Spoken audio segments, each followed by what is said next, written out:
Subscribe to my channel and press the bell icon for latest updates. الصلاة والسلام على سيد الأنبياء والمرسلين وعلى آله وأصحابه أجمعين أما بعد فأعوذ بالله من الشيطان الرجيم بسم الله الرحمن الرحيم قد نرى تقلب وجهك في السماء صدق الله مولانا العظيم وبلغنا رسوله النبي الكريم ونحن على ذلك لمن الشاهدين والشاكرين والحمد لله رب العالمين. اللہ کی ذکر کی جو عام محفل ہوتی ہے اس کی بھی بڑی شان ہے، بڑی شان ہے اس کی، اور یہ تو پھر حضور اللہ کے محبوب کی محفل ہے. بخاری کے اندر حدیث پاک موجود ہے، اللہ تعالیٰ کے کچھ فرشتے ہیں جو ایسی محفلوں کو تلاش کرتے ہیں جہاں پر اللہ کا ذکر ہوتا ہے، اللہ کے محبوب کا ذکر ہوتا ہے. وہ جب ان محافل کو پا لیتے ہیں فرشتے اس محفل میں آ جاتے ہیں. حضور فرماتے ہیں فرشتے اس محفل کو اپنے پروں سے ڈھانپ لیتے ہیں، ان پر سکینہ نازل ہوتا ہے، انوار کی بارش ان کے اوپر ہوتی ہے. پھر جب وہ محفل ختم ہو جاتی ہے فرشتے اللہ کی بارگاہ میں واپس آتے ہیں. اللہ سب کچھ جانتا ہے پھر بھی پوچھتا ہے فرشتوں کہاں سے آئے؟ فرشتے عرض کرتے ہیں یا باری تعالیٰ تیرے بندے تیرا ذکر کر رہے تھے، تیرے محبوب کا ذکر کر رہے تھے، اس محفل میں ہم تھے. اللہ فرماتا ہے وہ مجھ سے کیا مانگتے تھے؟ یا اللہ تجھ سے یہ بھی مانگتے تھے، یہ بھی مانگتے تھے، تجھ سے بخشش کے امیدوار بھی تھے. اللہ فرماتا ہے فرشتوں جاؤ ان کو جا کر یہ اطلاع دے دو، اور حضور نے ہمیں اطلاع دی، اور گواہ ہو جاؤ جتنے بھی محفل میں آنے والے تھے میں نے سب کی بخشش فرما دی.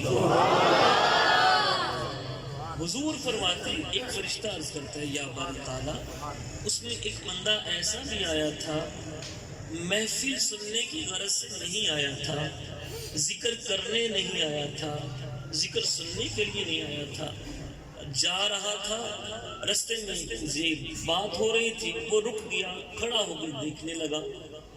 یا باری تعالیٰ اس کی بخشش بھی ہو جائے گی. اللہ تعالیٰ فرماتا ہے یہ جو محفل سجانے والے ہیں یہ میرے اتنے پیارے ہیں کہ ان کے پاس جو کھڑا بھی ہونے والا ہے میں نے اس کی بخشش بھی فرما دی. تو یہ محفلیں عام نہیں ہوتی، اس لیے کہا جاتا ہے محبوب کی محفل کو محبوب سجاتے ہیں، آتے ہیں وہی جن کو سرکار بلاتے ہیں. میں نے آپ کے سامنے قرآن پاک کی آیت کریمہ تلاوت فرمائی. اللہ تعالیٰ ارشاد فرماتا ہے قد نرا تقلب وجہک فی السماء.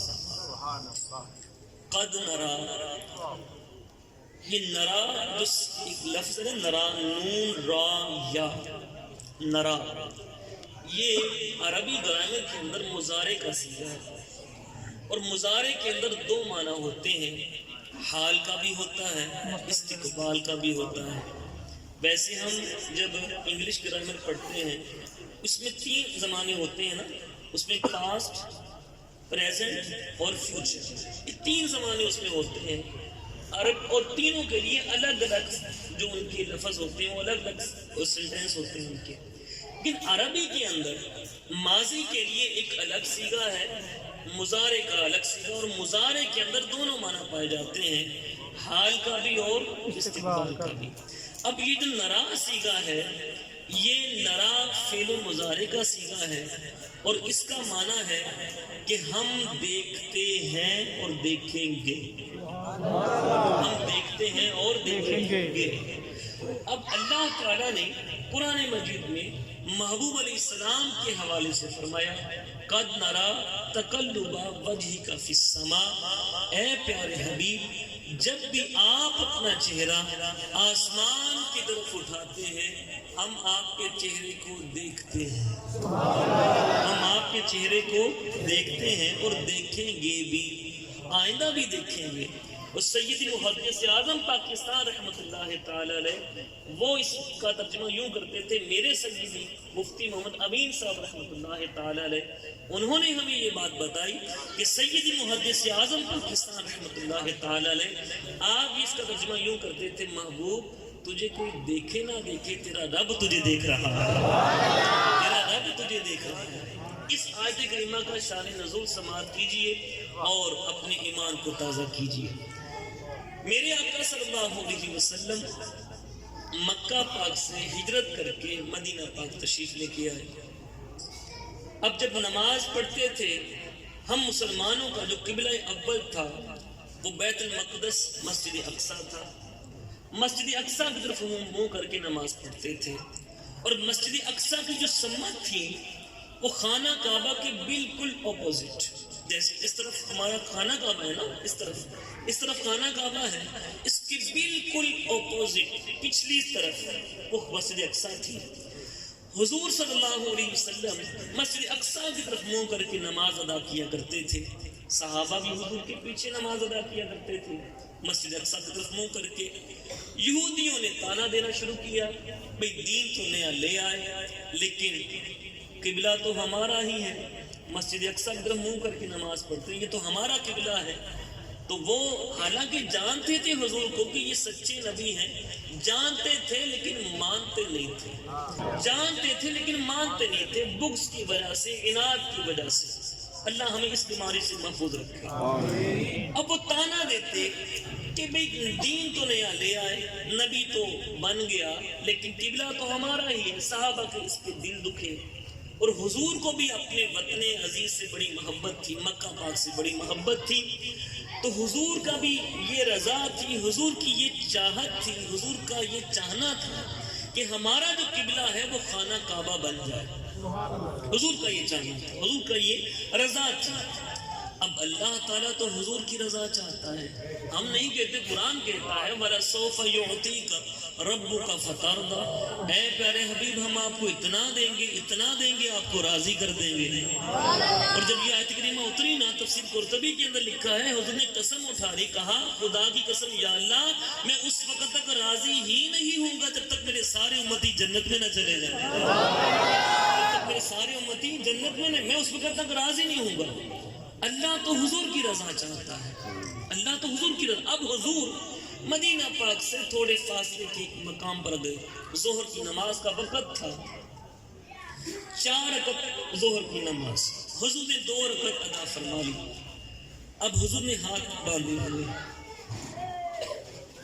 باندھے ہوئے نماز ادا کر رہے ہیں، منہ کس طرف ہے؟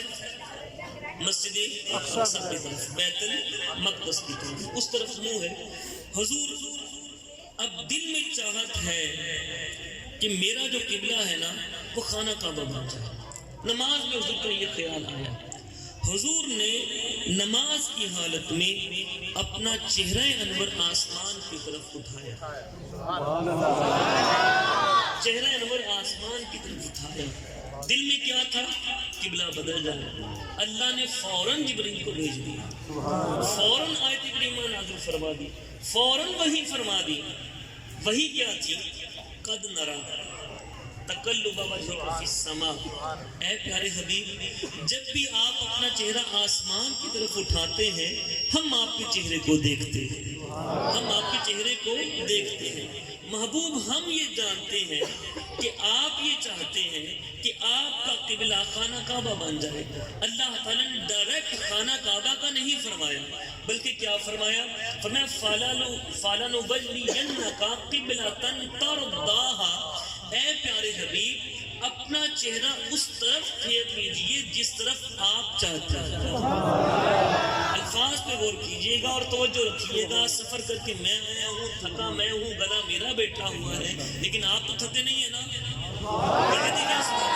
سنیے توجہ رکھیے گا۔ فَلَنُوَلِّيَنَّكَ قِبْلَةً تَرْضَاهَا، اے پیارے حبیب اپنا چہرہ اس طرف پھیرے جس طرف آپ چاہتے ہیں، جس طرف آپ چاہتے ہیں۔ ڈائریکٹ یہ نہیں کہا کہا کہ خانہ کعبہ کو قبلہ بنا لیں. فرمایا محبوب تیری رضا تو میں چاہتا ہوں، چاہے مشرق کو قبلہ بنا، چاہے مغرب کو بنا، شمال کو بنا، جنوب کو بنا، جس طرف تو کہے گا ہم اسے قبلہ بنا دیں گے، ہم اسے قبلہ بنا دیں گے. پھر آگے اللہ تعالیٰ نے فرمایا فَوَلِّ وَجْهَكَ شَطْرَ الْمَسْجِدِ الْحَرَامِ.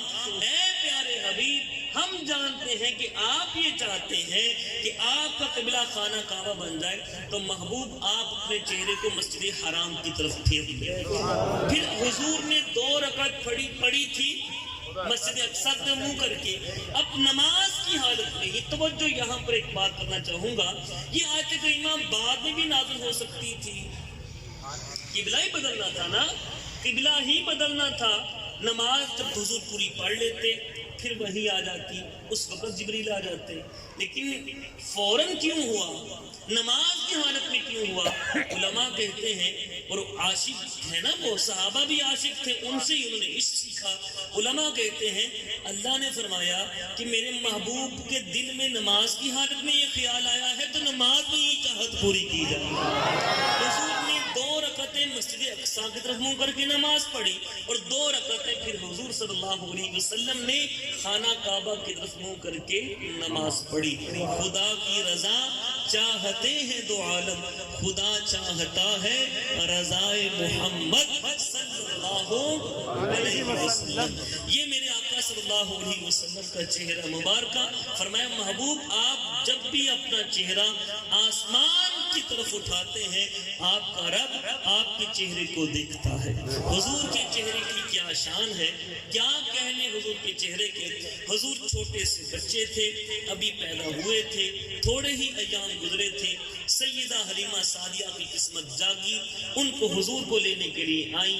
اماں آمینہ نے فرمایا ابے وہ سوئے ہوئے ہیں، دھیان سے آہستہ آہستہ محمد کے پاس جانا، آہستہ آہستہ محمد کے پاس جانا، کہیں آرام میں خلل نہ آئے. سیدہ حلیمہ سعدیہ فرماتی ہیں میں آہستہ آہستہ خرامہ خرامہ حضور کے پاس گئی. اب حضور تو سیدھے لیٹے ہوئے تھے، آنکھیں حضور کی بند تھیں، اور یہ حضور کا بچپنا تھا. حضور بالکل بچپن میں، یہ حضور کا بچپنا تھا. بچپن کی حالت میں ابھی بچے تھے، چھوٹے سے بچے تھے، دودھ پیتے بچے تھے. اب کیا ہوا، حلیمہ سعدیہ فرماتی ہیں جیسے میں حضور کے قریب ہوئی میں نے حضور کو دیکھنا چاہا، میں نے اپنا چہرہ حضور کے چہرے کے اوپر کیا، حضور نے یکدم آنکھیں کھولی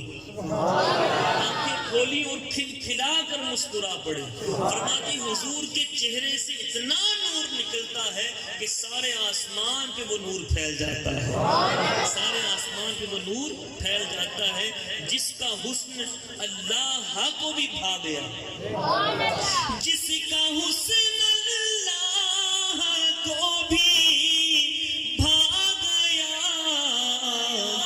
ایسے پیارے سے محبت کیجیے، ایسے پیارے سے محبت کیجیے، جس کا حسن اللہ کو بھی بھا گیا. ایسے پیارے سے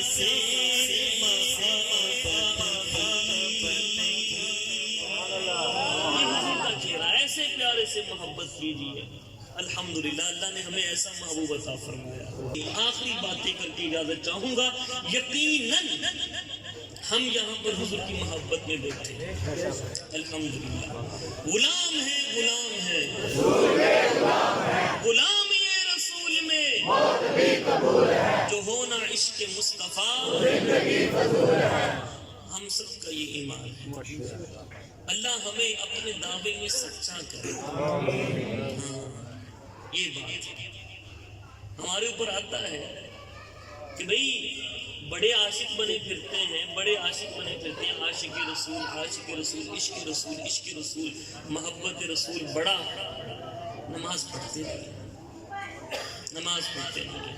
میرے بھائیوں جو پیچھے ہوا سو ہوا، جو پیچھے ہوا سو ہو گیا، اللہ معاف کرنا.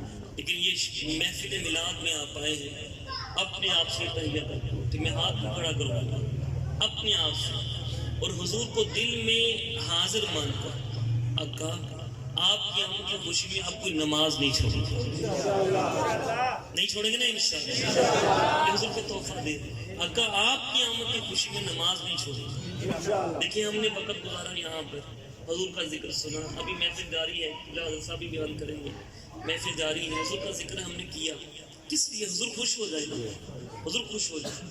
تو سب سے اہم چیز میرے بھائیوں نماز، عمل میں سب سے اہم چیز نماز نہیں چھوڑیں، نہیں چھوڑیں گے نا انشاءاللہ۔ جنہوں نے عشاء نہیں پڑھی وہ یہاں سے جا کر لازمی پڑھیں، ٹھیک ہے نا بھئی؟ یہاں کس لیے؟ حضور کو خوش کرنے کے لیے آئے نا، تو دن میں ہی حضور آپ کی آمد کی خوشی میں اب کوئی نماز نہیں چھوٹے گی، نہیں چھوٹے گی نا انشاءاللہ۔ حضور کی سنت سے محبت کی، حضور نے فرمایا من احب سنتی فقد احبنی۔ ہم دعویٰ کر رہے ہیں، توجہ، دعویٰ کر رہے ہیں کہ ہم عاشق رسول ہیں، دعویٰ کر رہے ہیں ہم عاشق رسول ہیں۔ دلیل کیا ہے؟ دلیل کیا دلیل ہے؟ ہماری شکلیں کیسی ہیں، ہماری وضاحت کیسی، انتہائی معذرت کے ساتھ ہماری وضاحت کیا ہے؟ جن کو دیکھ کے شرمائے بھی ہو، یہ ہماری وضاحت ہے۔ میرے بھائیوں سنت سے محبت کرو۔ حضور نے فرمایا من احب سنتی فقط احبانی، جس نے میری سنت سے محبت کی اس نے مجھ سے محبت کی۔ حضور کی سنت سے محبت کرو، داڑھی مبارک کو سجاؤ، اپنے چہرے کو، یہ میلاد نبی ہے، میلاد مصطفیٰ، اپنے چہرے کو داڑھی سے سجاؤ۔ لحد میں عشق رخ شاہ کا داغ لے کے چلے، اندھیری رات سنی تھی چراغ، داڑھی مبارک پہ چہرے کے سجاؤ۔ نماز پڑھو، جھوٹ نہ بولو، چگلی نہ کھاؤ، غیبت نہ کرو، حرام مال نہ کھاؤ، جھوٹ بول کے سودا نہ بیچو، رزق حلال کھاؤ، کسی کو دھوکہ نہ دو، کسی کی دل آزاری نہ کرو۔ یہ حضور کی تعلیمات ہیں، ان کو اپنائیں گے انشاءاللہ۔ میلاد مصطفیٰ منائیں اور پیغام مصطفیٰ اپنائیں، پیغام مصطفیٰ اپنائیں۔ اللہ ہم سب کو پیغام مصطفیٰ بھی اپنانے کی توفیق عطا فرمائے۔ جنہوں نے اس محفل کا انعقاد کیا اللہ ان کو بے بہا برکتیں عطا فرمائے۔ وآخر دعوانا ان الحمدللہ رب العالمین۔